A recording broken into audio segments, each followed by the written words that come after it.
Hey folks, Technivorous here. Today we are taking a look at my Ender 3 Pro. As you can see, it does already have some mods on it, including the extended height mod. But today we are going to be looking at adding an extra hot end, making this guy an idex machine, which means independent dual extrusion. In order to do that, we will have to take the power unit here and move it down here. There is a mod for that. We will get to that in a moment.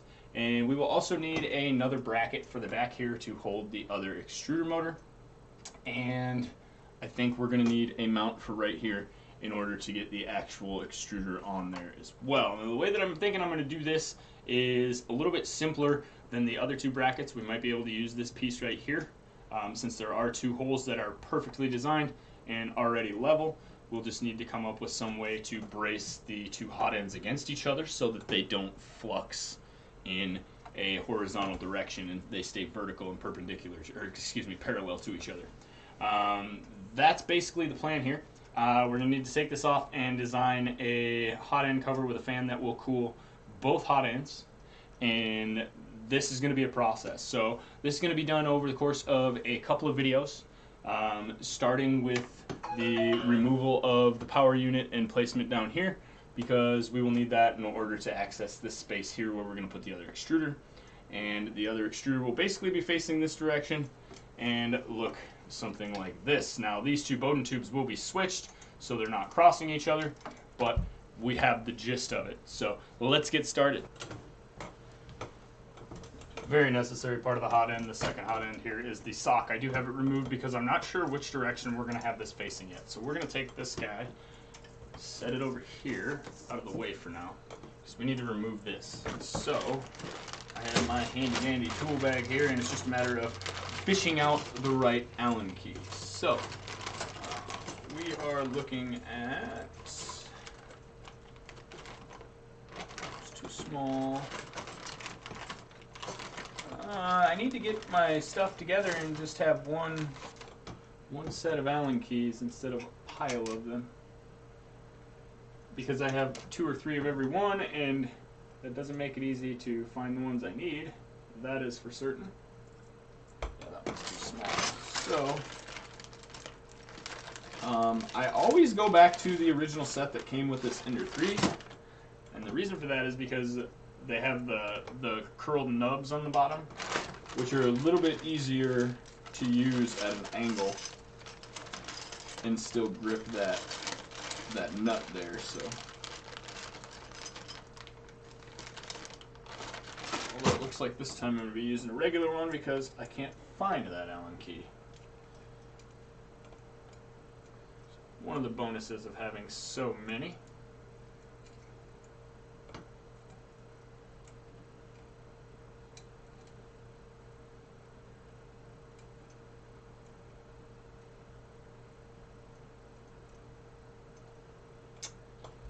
And I have this little cup here that I'm going to put the screws in so we don't lose anything. In fact, I also have a set of Allen keys that works in my screwdriver, and we're going to switch over to those real quick because it'll be faster.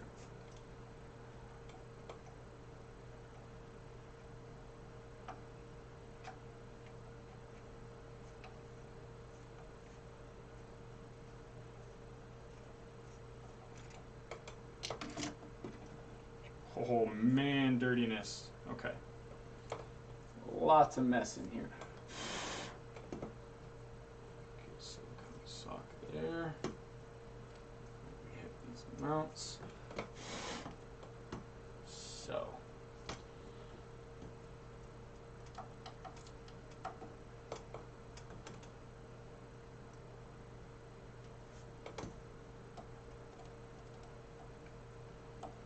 And at the moment I am experimenting to see what will work and what won't for placement, to see if we're going to have to modify this rack here. I don't want to lose that guy. Put that in there.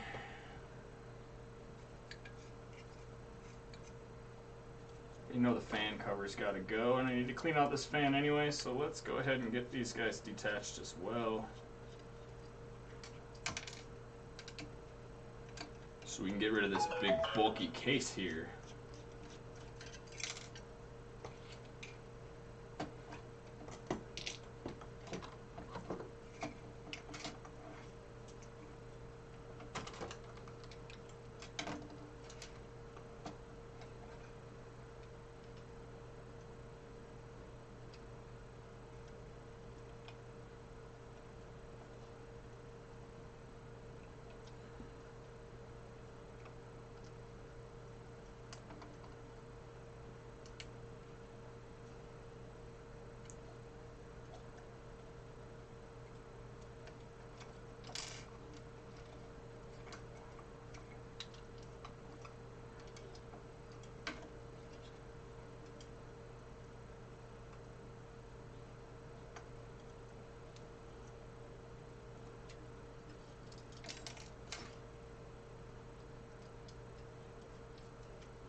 Alright, so, oh man, we need to take this guy apart either way. Gosh, that's gross.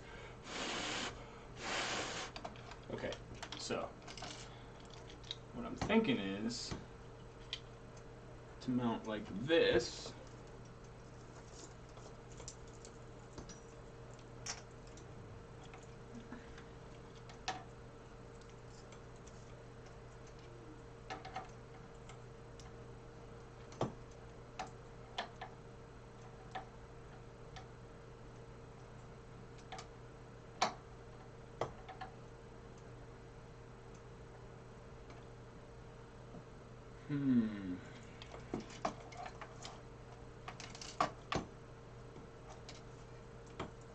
And like I said, yeah, this is going to be a lot of trial and error to get to get this where I want it. So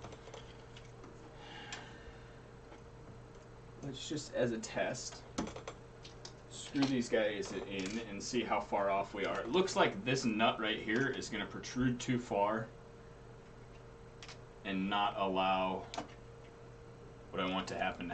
So we're going to test that out right now, see if we can get them kind of similar, see how straight they are. The problem being that with one screw, obviously not stable vertically. Although I am curious to see if we may be able to run something in between the outer two to brace them together. So let's get the other one.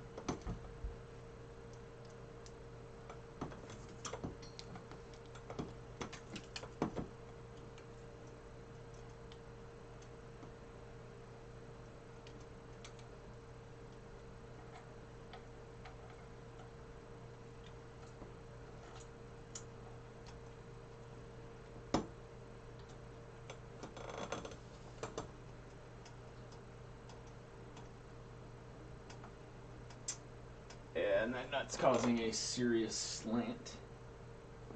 So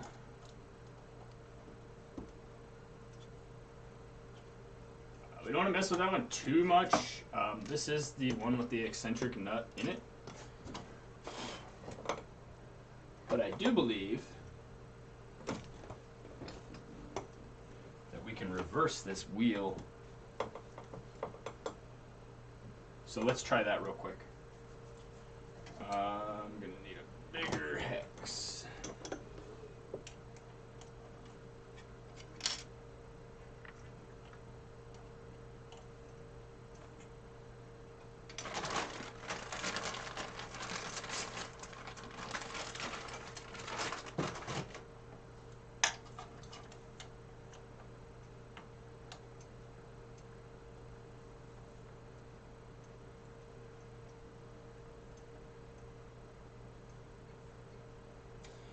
The screw inside of this bolt has a way lower profile than the nut itself. So we're going to try and reverse positions here. Put the nut on the other side of the wheel.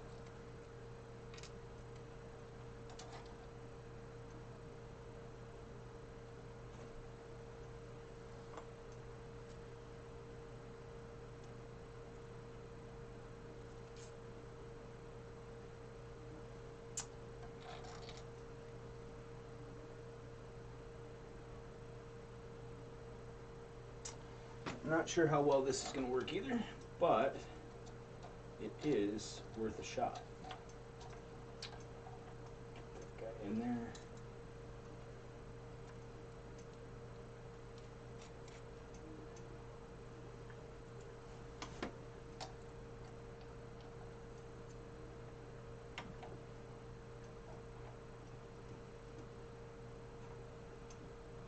Okay.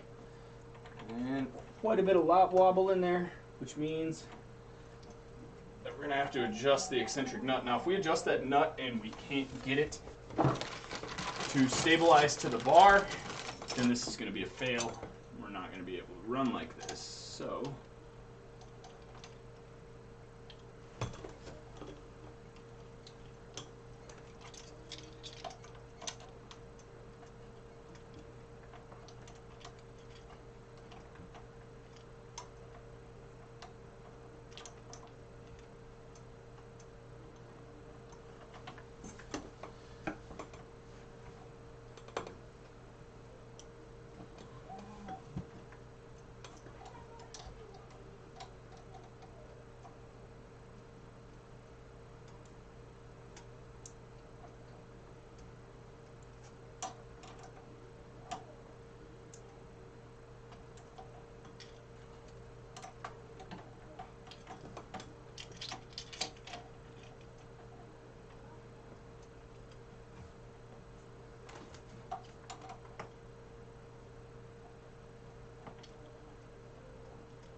looks like we're just where we need to be there.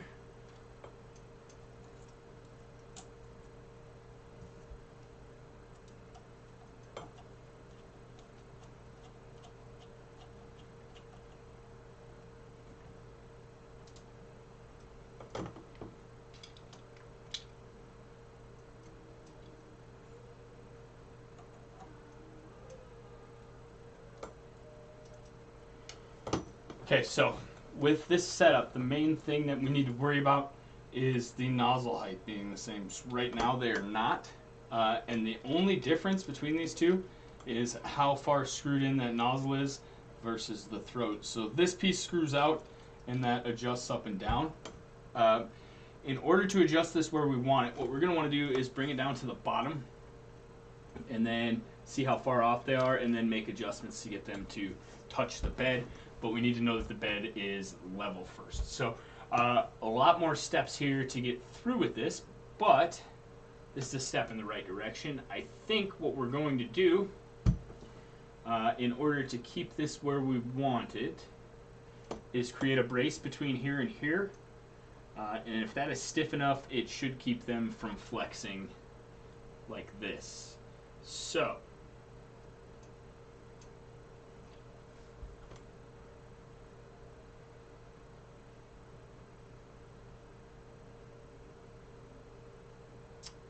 this heat break does get pretty hot here.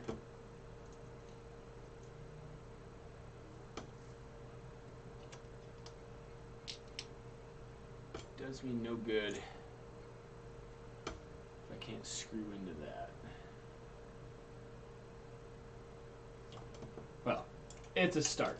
Like I said, trial and error. This is going to be a lot of trial and error.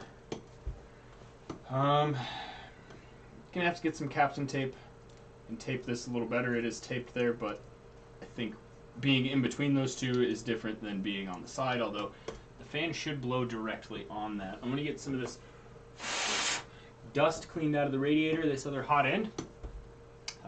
Take a few more looks at things, make some adjustments, and we will move on to the next part of this build.